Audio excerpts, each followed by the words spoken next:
pekerjaan yang lebih besar daripada pekerjaan Yesus. Waduh, apa yang dapat kita lakukan? Apakah itu sedang berbicara tentang mujizat-mujizat yang dahsyat? Ya, kalau untuk menyembuhkan orang yang sakit, kalau saya berdoa, oke, mungkin ada yang sembuh di antara Anda. Tapi saya belum pernah membangkitkan orang mati.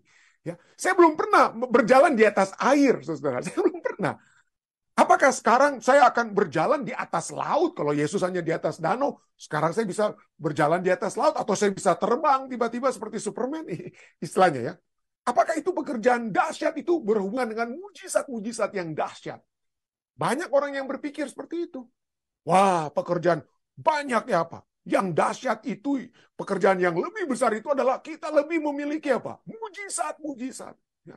Bukankah, ada yang katakan ya, bukankah rasul-rasul juga pendeta bisa menyembuhkan orang sakit? Rasul-rasul termasuk Paulus bisa bahkan bukan hanya menyembuhkan orang sakit, membangkitkan orang mati. Membangkitkan orang mati. Tapi apakah ini adalah pekerjaan yang lebih besar itu? Oke, ini pertanyaan pelajaran sekolah sahabat kita dan kita akan lihat di bagian tambahan bagaimana kita dapat memiliki satu keyakinan bahwa apapun yang dapat saya lakukan, saya mungkin tidak dapat berbicara seperti pendeta Rantung mungkin atau pendeta ini dan pendeta itu, saudara, dan apalah ya. Tetapi setiap masing-masing kita yang percaya dapat memainkan, dapat menjalankan dengan lebih baik. Apa caranya? Mari kita lihat. Oke, kita sudah pelajari ya. Yohanes 3 ayat 16, kemarin kita sudah baca dan sudah hafal. Kita sudah hubungkan Yohanes 3 ayat 16 ini dengan Yohanes 7 ayat 38, bahwa Yohanes 3 ayat 16 tidak berhenti kita yang memperoleh kasih karunia. Yohanes 7 ayat 38 dengan kata-kata yang hampir sama dengan Yohanes 3 ayat 16, melanjutkan bahwa kita yang percaya, kita harus menjadi apa? Menjadi penyalur kasih karunia Allah. Harus mengalir air hidup itu dari dalam kehidupan kita. Nah, kemudian kita tahu bahwa aliran yang keluar itu adalah sebab Roh Kudus. Oke, ya, kita sudah dengar. Roh Kudus. Karena Yohanes 7 ayat 39 berbicara tentang datangnya Roh Kudus yang menyebabkan kita dapat mengalirkan air hidup yang kita terima dari Yesus. Roh Kudus membantu untuk kita alirkan kepada sesama kita. Nah, pertanyaan, apakah yang akan Roh Kudus lakukan pada kita dalam mengalirkan aliran-aliran air hidup? Pekerjaan Roh Kudus dalam mengalirkan aliran-aliran air hidup itu apa? Yohanes 14 ayat 12 berkata. Oke, ini lihat ya. Cukup menarik. Kembali berbicara tentang percaya. Kita harus percaya. Ulang-ulang kita akan melihat bagaimana kata percaya itu berhubungan dengan kata apa? Pekerjaan. Percaya dan pekerjaan. Oke, mari kita lihat Yohanes 14 ayat 12. Aku berkata kepadamu, Yesus berkata ya, sesungguhnya barang siapa percaya kepadaku, bukan hanya dia memperoleh hidup yang kekal ya, tetapi kemudian apa? Dia harus menjadi penyalur. Ingat, menyalurkan kasih karunia. Yohanes 14 ayat 12 katakan apa? Sebagai penyalur kasih karunia, apa yang dia lakukan? Yang percaya kepadaku, ia akan melakukan juga pekerjaan-pekerjaan aku lakukan. Bahkan pekerjaan-pekerjaan yang lebih besar daripada itu. Waduh, pada saat setiap kali, ya, ini juga khotbah saya sahabat lalu ya. Mungkin kalau Anda sudah mendengar, maka kita akan ulangi sedikit ya supaya kita mungkin lebih pakem gitu ya dengan pelajaran ini. Pekerjaan yang lebih besar daripada pekerjaan Yesus. Waduh, apa yang dapat kita lakukan? Apakah itu sedang berbicara tentang mujizat-mujizat yang dahsyat? Ya, kalau untuk menyembuhkan orang yang sakit, kalau saya berdoa, oke, mungkin ada yang sembuh di antara Anda. Tapi saya belum pernah membangkitkan orang mati. Ya, saya belum pernah berjalan di atas air, saudara. Saya belum pernah. Apakah sekarang saya akan berjalan di atas laut? Kalau Yesus hanya di atas danau, sekarang saya bisa berjalan di atas laut, atau saya bisa terbang tiba-tiba seperti Superman, istilahnya ya. Apakah itu pekerjaan dahsyat itu berhubungan dengan mujizat-mujizat yang dahsyat? Banyak orang yang berpikir seperti itu. Wah, pekerjaan banyak ya apa? Yang dahsyat itu, pekerjaan yang lebih besar itu adalah kita lebih memiliki apa? Mujizat-mujizat. Ya. Bukankah, ada yang katakan ya, bukankah rasul-rasul juga pendeta bisa menyembuhkan orang sakit? Rasul-rasul termasuk Paulus bisa bahkan bukan hanya menyembuhkan orang sakit, membangkitkan orang mati. Membangkitkan orang mati. Tapi apakah ini adalah pekerjaan yang lebih besar itu? Ya, apakah itu pekerjaan yang lebih besar itu? Mujizat-mujizat. Ya.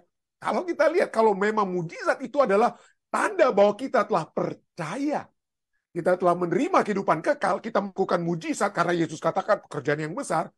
Bagaimana dengan Matius 7:22? Matius 7:22 katakan apa ya? Pada hari terakhir banyak orang akan berseru kepadaku, Tuhan, Tuhan, bukankah kami bernubuat demi namamu? Kami mengusir setan demi namamu, dengan namamu, dan mengadakan banyak mujizat dengan namamu juga. Waduh. Kemudian Yesus katakan apa? Oh, tidak. Kamu adalah pembuat kejahatan. Anda baca ayat 23.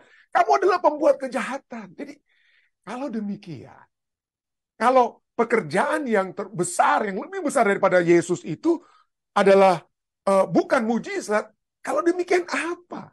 Apa itu pekerjaan yang besar yang dapat kita apa? Yang dapat kita lakukan, ya. Mari kita lihat. Sebelum kita menjawab pekerjaan itu apa, kita lihat apa yang Yesus katakan di satu ayat sebelumnya dari Matius 7. Matius 7:1 katakan apa?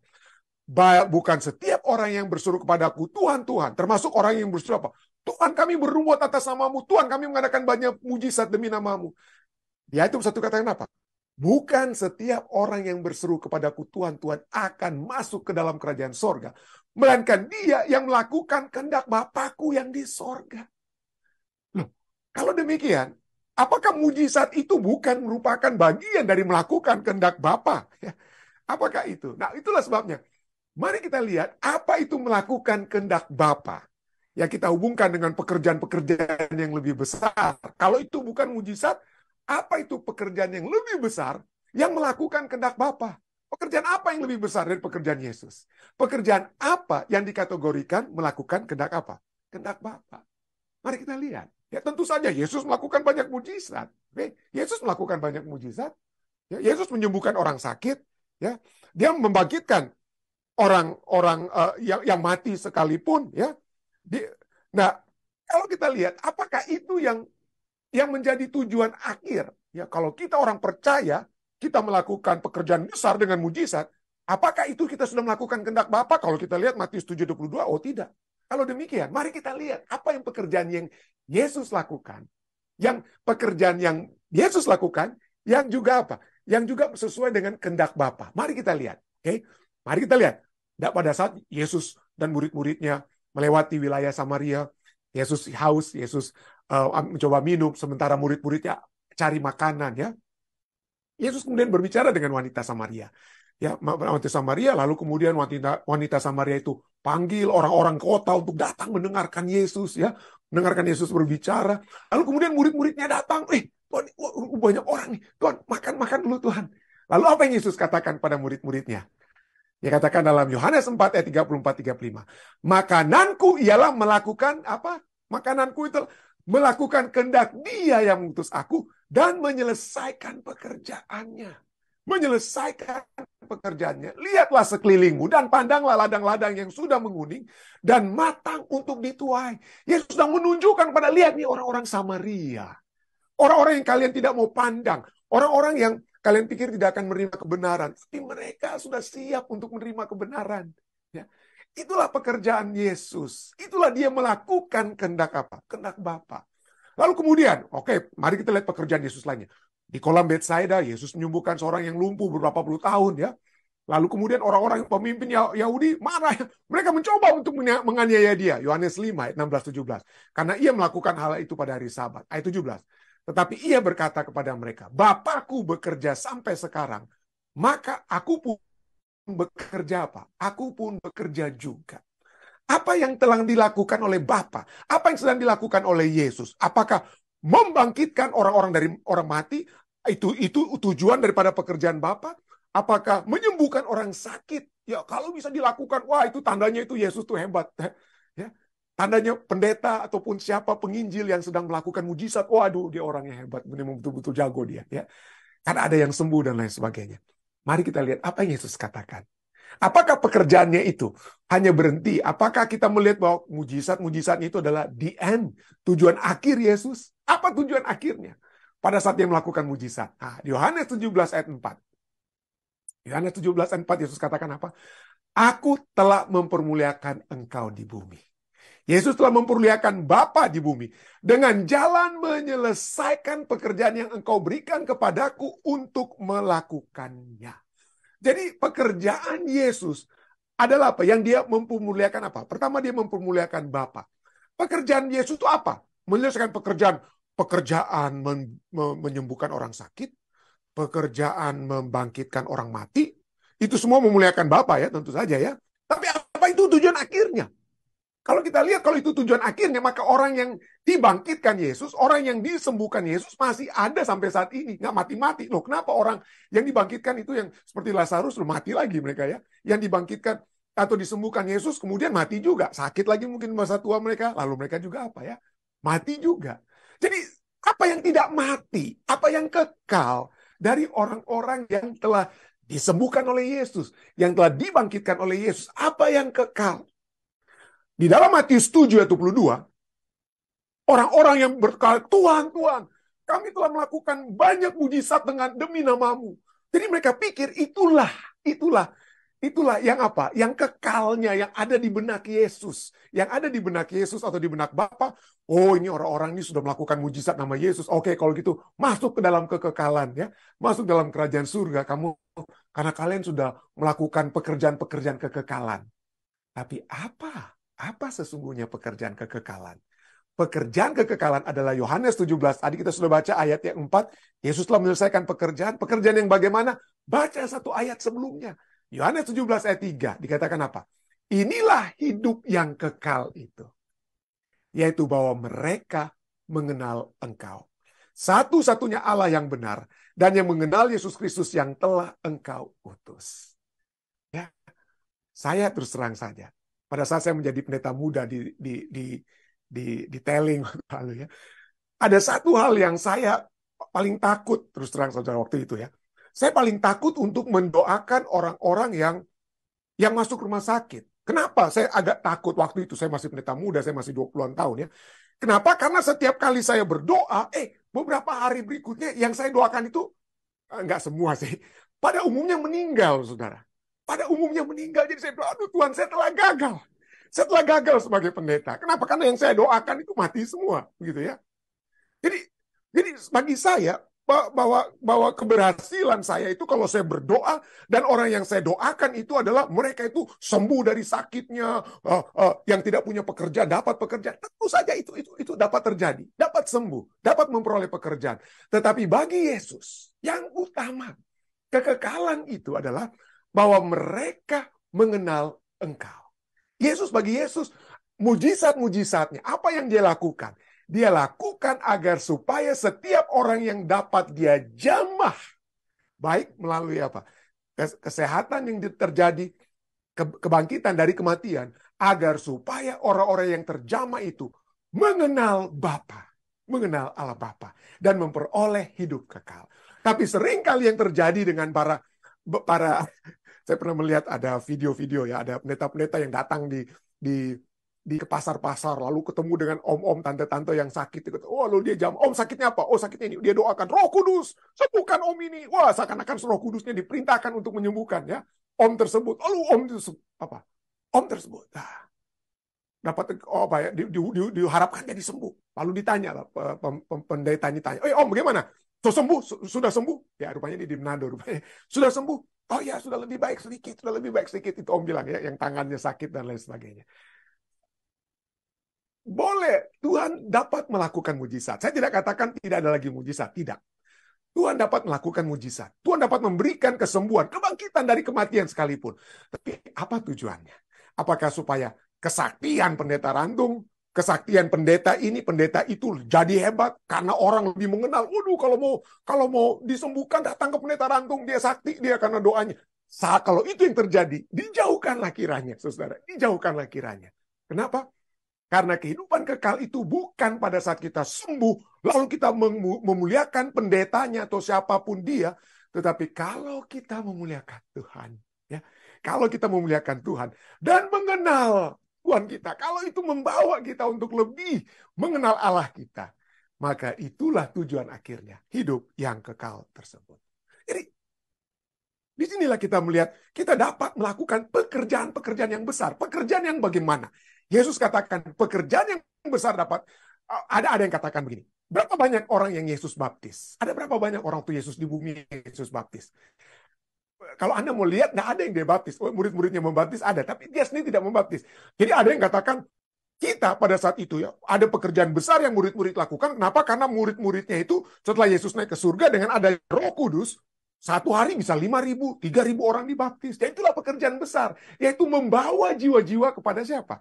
Kepada Yesus. Itulah pekerjaan yang lebih besar yang dapat kita lakukan. Yang kedua, jangkauannya. Yesus hanya melayani di mana ya? Paling di daerah-daerah di Samaria, ya di Yudea, Yerusalem, di Yudea, Yerusalem, Samaria. Tetapi kemudian murid-muridnya menjangkau tempat yang lebih jauh lagi. Itulah sebabnya Yesus katakan, kalian akan dapat melakukan pekerjaan-pekerjaan yang lebih besar daripada aku lakukan. Kenapa? Kalian akan menjangkau jiwa-jiwa lebih banyak, menjangkau jiwa-jiwa yang lebih jauh, lebih banyak, dan lebih jauh. Pertanyaannya, siapa yang akan menjangkau? Oke, Anda bilang, oh itu kan rasul-rasul pendeta yang dapat Roh Kudus. Oke, mari kita lihat. Kita sudah hubungkan Yohanes 3 ayat 16 dengan Yohanes 17 tadi kita sudah sering. Mari kita sekarang hubungkan juga Yohanes 3 ayat 16 dengan Efesus 2 ayat 4 dan 10. Kenapa? Karena Yohanes 3 ayat 16 berbicara kasih Allah yang besar. Kita tidak binasa, melainkan beroleh hidup yang kekal. Itu penjabarannya juga dapat kita lihat dalam Efesus 2 ayat 4 sampai 10. Mari kita lihat Efesus 2. Kita baca 1 sampai 10 ya. Mudah-mudahan Anda bisa bersabar ini. Karena menarik sekali apa yang tertulis dalam Efesus 2 ayat 4 sampai 10 ya. 4 ayat 5 katakan, tetapi Allah yang kaya dengan rahmat, oleh karena kasih yang besar. Waduh, begitu besar kasih Allah. Yohanes 3 ayat 16. Ada juga dalam Efesus 2 ayat 4. Yang dilimpahkannya kepada kita telah menghidupkan kita. Kita beroleh hidup yang kekal. Yohanes 3 ayat 16. Bersama-sama dengan Kristus sekalipun kita telah mati oleh kesalahan kita. Supaya kita yang apa? Yang percaya tidak binasa. Jadi ada semua. Ada unsur kasih, unsur kematian kalau yang tidak percaya. Unsur kehidupan dari Yohanes 3 ayat 16 dan Yohanes Efesus 2 ayat 4 dan 5. Itulah sebabnya inilah penjabaran dari Yohanes 3 ayat 16. Tapi mari kita terus baca. Apa yang terjadi dengan saudara dan saya yang sudah diselamatkan? Yang tadinya harus mati, sekarang kita sudah diselamatkan. Kita telah memperoleh hidup yang kekal. Baca terus ya, kita baca ayat, kita sudah baca ayat 5 ya. Baca ayat 6. Efesus 2 ayat 6 dan 7 katakan, dan di dalam Kristus Yesus ia telah membangkitkan kita juga.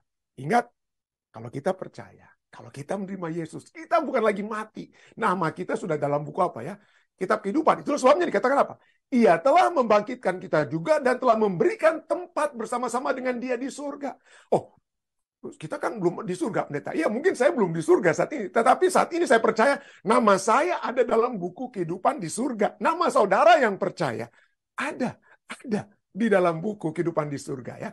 Itulah kita sudah apa? Bersama-sama dengan Dia di surga. Dan Yesus sedang bekerja saat ini menjamin supaya nama saudara dan saya tidak keluar dari buku kehidupan di surga.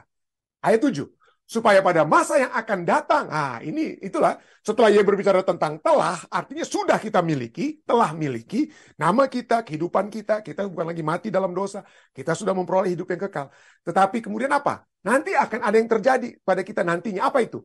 Supaya pada masa yang akan datang, ia menunjukkan kepada kita kekayaan kasih karunia yang melimpah-limpah sesuai dengan kebaikan kita dalam Kristus Yesus. Artinya kita akan penuh keselamatan tersebut masuk dalam kerajaan surga. Itu ya, masuk dalam kerajaan surga. Ayat 8. Sebab karena kasih karunia kamu diselamatkan oleh iman, itu bukan hasil usahamu, tetapi pemberian Allah. Allah yang memberikan keselamatan. Itu bukan hasil pekerjaanmu. Jangan ada yang memegahkan diri. Jadi sampai ayat 9, di atas saya cuma tulis sampai ayat 7, tapi sebenarnya sampai ayat 9 ya. Efesus 2 ayat 4 sampai ayat 9 berbicara kita yang sudah diselamatkan. Kita yang sudah memperoleh kasih karunia. Lalu kemudian pertanyaannya, and then what? Kemudian apa? Kalau kita sudah semua diselamatkan, kita yang percaya, kita yang sudah dibangkitkan, ya, kita yang sudah memiliki tempat bersama dengan Bapa, dengan Yesus dalam kerajaan surga, karena nama kita sudah di buku kehidupan.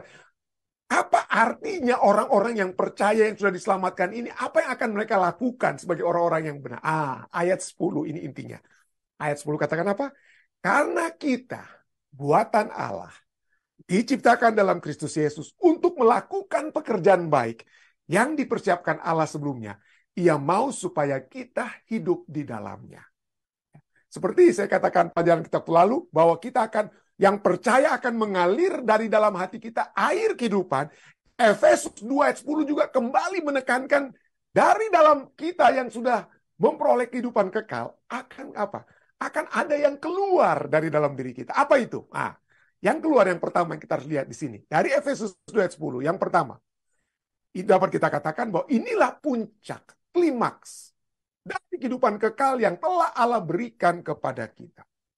Allah telah berikan kehidupan kekal, maka kemudian ada yang harus terjadi kemudian. Apa itu yang harus terjadi?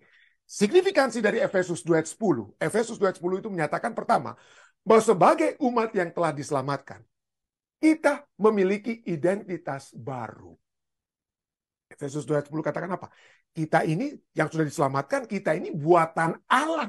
Kita ini buatan Allah, bahasa Inggrisnya. We are God's workmanship. Kita adalah apa yang Allah telah bentuk. Allah bentuk. Dan kata bahasa Yunani atau Grikanya adalah poema. Dari kata poema itu muncullah kata poem, puisi. Puisi itu indah. Jadi apa yang Allah telah lakukan bagi kita untuk diselamatkan adalah sesuatu yang indah.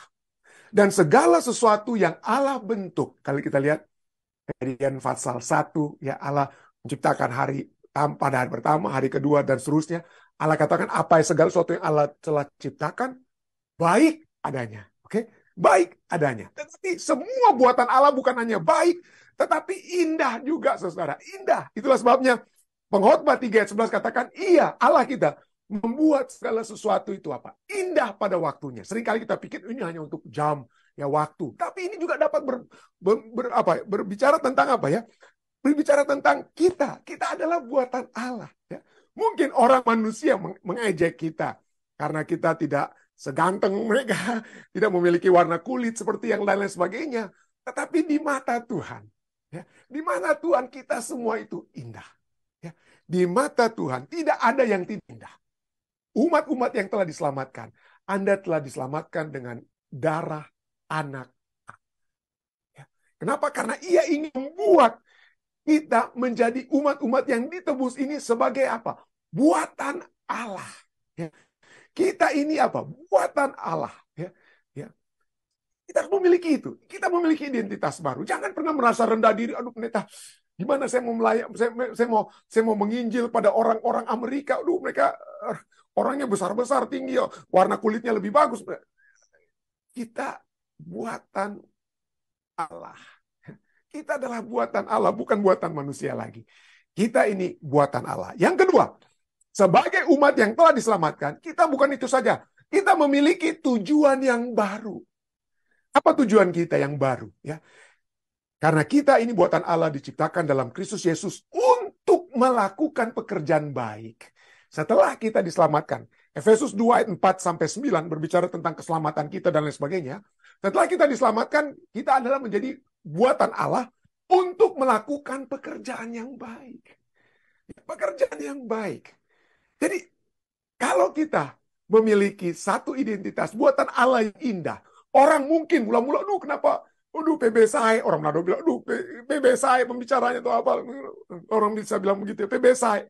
Tapi kalau kita melakukan perbuatan yang baik, aduh, orang akan berkata, hatinya baik sekali. Orang akan dibawa kepada Allah. Ya. Karena apa? Pekerjaan yang baik yang telah Tuhan lakukan di dalam kita. Nah, kenapa saya tekankan di dalam kita? Ya, nanti kita akan lihat ya. Berhubungan juga dengan kita semua akan menyalurkan dari dalam hati kita mengalir air hidup. Dan air hidup itu adalah pekerjaan Roh Kudus. Nanti kita akan lihat. Tetapi poinnya adalah, apapun bentuk kita, kita mungkin merasa rendah diri dengan penampilan kita, dengan kemampuan kita, dengan keberadaan kita. Ketahuilah, kita mungkin orang miskin. Kita mungkin orang manusia, dari segi manusia katakan, aduh, so habis rambutnya sudah, mukanya sudah semakin tua dan lain sebagainya. Jangan pikir itu. Pikirkanlah bahwa kita adalah buatan Allah. Yang diciptakan untuk melakukan pekerjaan baik. Kita diciptakan. Ya. Kita diciptakan. Tuhan menciptakan kita untuk melakukan pekerjaan baik. Kenapa? Karena itulah kehendak Tuhan. Ya. Matius 5 ayat 16 katakan, demikianlah hendaknya terangmu bercahaya di depan orang, supaya mereka melihat apa? Melihat wajahmu yang ganteng, wajahmu yang cantik. Oh bukan ya. Demikianlah hendaknya terangmu bercahaya di depan orang, supaya mereka melihat perbuatanmu yang baik dan memuliakan Bapamu yang apa? Di sorga. Ya. Kalau kita tidak membawakan perbuatan yang baik hanya dengan wajah yang cantik dan ganteng dan lain sebagainya, maka kita hanya mungkin memuliakan diri kita sendiri. Tapi Tuhan ingin kita memuliakan Bapa kita di sorga dengan perbuatan yang baik. Kita semua telah dibentuk oleh Tuhan menjadi ciptaannya yang baru. Dan kemudian diperlengkapi orang-orang kudus yang dibenarkan ini. Diperlengkapi bagi pekerjaan pelayanan. Bagi pembangunan tubuh Kristus. Bagi pembangunan tubuh Kristus. Saya kata, aduh, gimana ini? Kita mau bekerjaan pelayanan, pendeta. Gimana ini? Kita harus melayani. Itu lebih enak kalau saya dilayani, pendeta. Kalau duduk tiba-tiba ada yang bawakan ini. Wah, enak kan kalau saya dilayani. Wah, bagaimana dengan Yesus Kristus kita ya? Yang telah mengosongkan dirinya. Kita sudah sering ulangi ayat ini. Filipi 2:7 ya.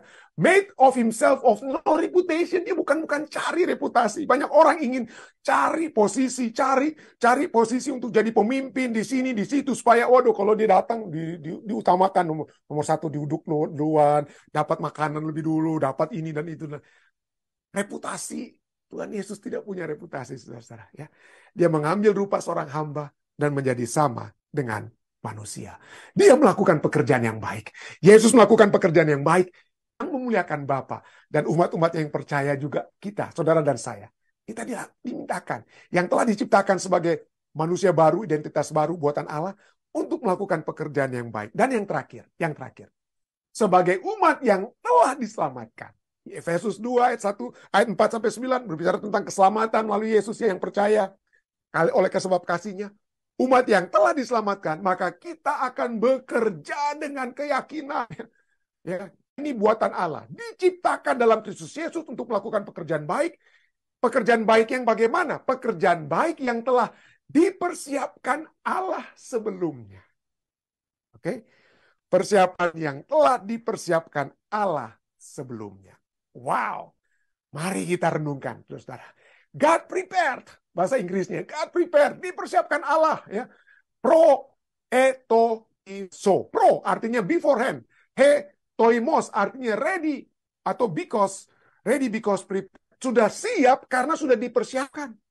Telah. Jadi pekerjaan baik kita itu sudah Allah siapkan sebelumnya. Seperti makanan saji. Seperti makanan saji. Artinya seperti super mie atau indomie. Itu sudah ada makanan. Yang Anda lakukan tinggal apa? Buka pembungkusnya. Kasih masuk di dalam air panas. Taruh dia punya bumbu. Sudah siap untuk dimakan istilahnya ya. Sudah siap. Kita jangan bilang, aduh, gimana dong? Saya bekerja untuk pekerjaan baik. Tapi, aduh, indominya saya nggak punya. Saya nggak punya ini. Saya nggak punya itu. Nggak punya ini. Yang Anda lakukan itu hanya tinggal masukkan yang sudah Allah persiapkan.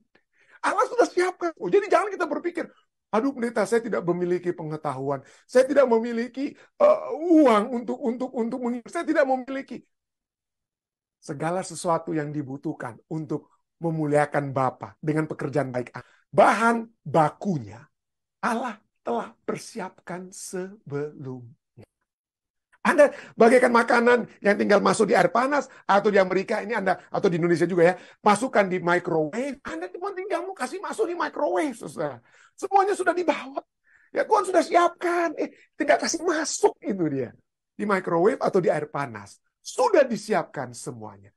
Yang penting bukan kita punya ability. Saya sudah sering berkatakan. What is important is yang kita sudah sering dengar pepatah. Bukan kita punya kemampuan demi kemampuan kita, our ability, tetapi our availability. Bukannya kemampuan kita, tapi kemauan kita untuk digunakan. Mau nggak saudara digunakan? Ya, saudari Iin memberikan kesaksian berapa kali ya, bahwa ada sahabatnya di California, seorang ibu, saya tidak tahu seorang ibu atau apa, saya sudah lupa ya, saya mohon maaf saudari Iin. Sahabat ini cuma jaga klien di rumah di beberapa di tempat di California. Tapi dia berdoa selalu, sahabat saudari Iin. Tuhan, biarlah pada hari ini dan setiap hari saya menjadi saluran berkat-Mu. Saya dapat membicarakan tentang Engkau menjangkau orang-orang yang dapat saya jangkau. Dia tidak tahu bahasa Inggris yang mungkin tidak tahu seperti orang lain yang jago sekali bahasa Inggrisnya. Dia tidak punya pendidikan mungkin seperti seorang doktor, seorang pendeta yang diurapi dan lain sebagainya. Tetapi wanita ini, ibu ini, telah menjangkau lebih banyak jiwa mungkin daripada yang dapat kita bayangkan. Ya, kenapa? Karena dia Cuman bilang, Tuhan, saya nggak punya apa-apa. Ya memang kita tidak punya apa-apa. Tapi Tuhan kita yang punya segala sesuatunya. Ya itu telah dipersiapkan, pekerjaan baik kita telah dipersiapkan sebelumnya. Allah telah mempersiapkan sebelumnya. Tinggal, Tuhan, gunakan saya. Apa yang engkau mau lakukan? Gunakan saya, Tuhan. Bagaimana biayanya? Tuhan, if it is God's will, Saudara Didi Sebedius selalu katakan, if it is God's will, kalau itu kehendak Allah supaya kita menginjil. If it is God's will, it is God's bill. Tuhan yang bayar. Tuhan yang bayar, saudara. Siap nggak, saudara, mau digunakan? Siapkah kita untuk digunakan? Dan itu saja. Pekerjaan baik yang dipersiapkan Allah sebelumnya, Ia mau supaya kita hidup di dalamnya. Bahasa Inggrisnya, so that we may walk in it. Artinya, kita kehidupan yang berbuat baik, yang dipersiapkan Allah, yang kita terima, ya, itu kita apa? Itu sudah menjadi apa? Kita sudah biasa hidup di dalamnya. Itu sudah menjadi pola hidup kita. Itulah sebabnya pada saat kambing dan domba, kita baca dari itu lalu ya. Kambing dan domba-domba ini bilang, Tuhan, kapan kami melayani Engkau? Kapan kami memberi makan Engkau? Kapan kami memberi Engkau minum? Kapan kami mengunjungi Engkau waktu Engkau di penjara? Waktu Engkau sakit kami kunjungi Engkau. Kami nggak tahu itu, Tuhan. Kenapa? Karena itu bukan satu program yang kemudian harus tulis di wall Facebook supaya orang-orang lihat. Enggak. Itu sudah pekerjaan baik yang sudah dipersiapkan Allah bagi mereka sebelumnya, itu sudah menjadi pola hidup mereka. Sudah menjadi bagian kehidupan mereka. Itulah sebabnya Expositor Greek Testament sehubungan dengan ayat ini berkata bahwa pekerjaan baik itu harus benar-benar dan biasanya sudah menjadi kebiasaan untuk kita lakukan. Itu sudah menjadi kebiasaan kita. Tujuan terakhirnya adalah menjadikan perbuatan baik sebagai bagian dari hidup kita. Itu adalah pola hidup kita. Bagian yang tidak terpisahkan. Seperti saudara makan dan minum. Saudara makan, minum, demikian juga saudara apa? Membantu orang lain, menginjil kepada orang lain. Itu adalah bagian kehidupan kita. Yang nggak perlu disuruh-suruh. Yang nggak perlu ada dorongan anggota bekerja. Kenapa kita harus didorong-dorong? Nah, nggak usah didorong-dorong. Kita jalani saja. Itu adalah bagian kehidupan kita. Satu keadaan, itu perbuatan baik sebagai bagian dari hidup kita. Satu keadaan di mana tindakan kita harus bergerak. Kita harus bergerak. Kalau kita tidak bergerak, kita akan mati. Itulah sebabnya pada saat Allah memberikan kepada kita kehidupan kekal tersebut, kasih karunia tersebut, jangan berakhir di kita. Kalau hanya berakhir di kita, seperti saya katakan, itu menjadi laut mati. Kita menjadi laut mati. Tapi untuk menyalurkannya, maka kita harus menjadi apa? Saluran air hidup yang Tuhan sudah berikan. Melalui kuat kuasa apa? Kuasa Roh Kudus. Yohanes 7 ayat 39. Roh Kudus yang akan melakukannya. Ya, Roh Kudus yang akan melakukan. Dan bukan itu saja. Pelajaran kita pada malam ini mengatakan Efesus 2 ayat 10. Perbuatan baik dengan ada Roh Kudus yang mengalirkan dari dalam hati kita aliran-aliran air hidup. Itu dengan kuat kuasa Tuhan. Kenapa? Karena Tuhan yang apa? Yang telah mempersiapkan segala sesuatunya yang diperlukan bagi saudara-saudari untuk melayani. Untuk melayani. Kiranya kita pada saat ini, mulai malam hari ini atau pagi waktu Indonesia, kita berdoa, Tuhan, gunakan saya. Gunakan saya. Apapun. Saya tidak tahu, saya tidak punya ini, saya tidak punya itu, saya tidak punya pengetahuan, saya tidak punya apa-apa. Tapi saya punya hati yang ingin berserah kepadamu, punya hati yang ingin melayani Engkau. Gunakan saya, Tuhan. Itulah, mata kita akan terbuka untuk melihat apa dan bagaimana dan siapa yang dapat kita jangkau untuk dilayani. Agar supaya kehidupan kekal itu juga dapat menjadi bagian mereka. Kiranya ini menjadi satu doa kita ya. Doa kita mulai saat ini. Saya bawa ini dalam nama Yesus. Amin.